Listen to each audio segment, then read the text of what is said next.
بسم اللہ الرحمن الرحیم۔ اپنی کتاب میں بیان فرماتے ہیں ایک عالم دین کا واقعہ کہ ان کے والد بھی ایک عالم دین تھے۔ کہا کہ انہوں نے اپنے خواب میں دیکھا تو انہوں نے ان سے کچھ سوال پوچھے کہ عالم برزخ میں جب انسان مرتا ہے تو قیامت تک ایک اور عالم کے اندر ہے جسے عالم برزخ کہتے ہیں۔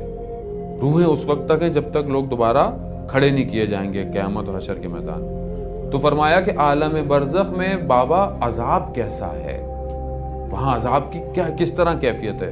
تو کہا میں تمہیں صحیح طرح تو بتا نہیں سکتا کیونکہ جو وہاں ہے وہ اس دنیا سے الگ ہے، وہ مادہ نہیں ہے وہاں پر، لیکن میں تمہیں مثال دیتا ہوں کہ چاروں طرف پہاڑ ہوں، اس کے درمیان میں تم اکیلے ہو اور بھیڑیے تمہارے پیچھے لگ جائیں، تم فرار نہ کر سکتے ہو، یہ عالم برزخ کا عذاب ہے۔ کہا اچھا یہ بتائیں بابا کہ جو ہم پڑھتے ہیں، فاتحہ پڑھتے ہیں، کوئی چیز ہدیہ کرتے ہیں مرحوم کو، وہ کس طرح پہنچتی ہے وہاں پر؟ تو فرماتے ہیں کہ مثال کے طور پر ایک کمرہ ہو، اس میں شدید گرم دھواں ہو اور وہاں پر ایک کھڑکی کھل جائے اور اس سے تازی ہوا کا جھونکا آئے، تمہارا فاتحہ پڑھنا، تمہارا کچھ بھی ہدیہ کرنا عالم برزخ میں ایسا ہے۔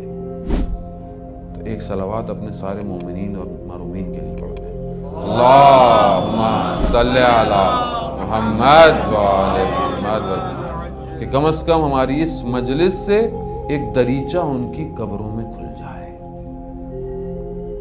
پھر انہوں نے کہا کہ بابا جان آپ کے ہونٹوں پر کچھ زخم ہیں، یہ کیا ہے؟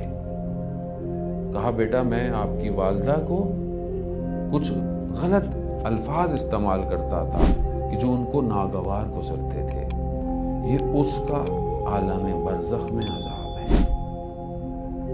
تو جب تک وہ مجھے معاف نہیں کریں گی یہ زخم ٹھیک نہیں ہوگا۔ عزیزان محترم، یہاں پر تو مسئلہ نہیں ہے انسان چھوٹی چھوٹی باتیں کر جاتا ہے، یہ چھوٹی چھوٹی باتیں وہاں پر بتائیں گی کہ کیا مسئلہ ہے۔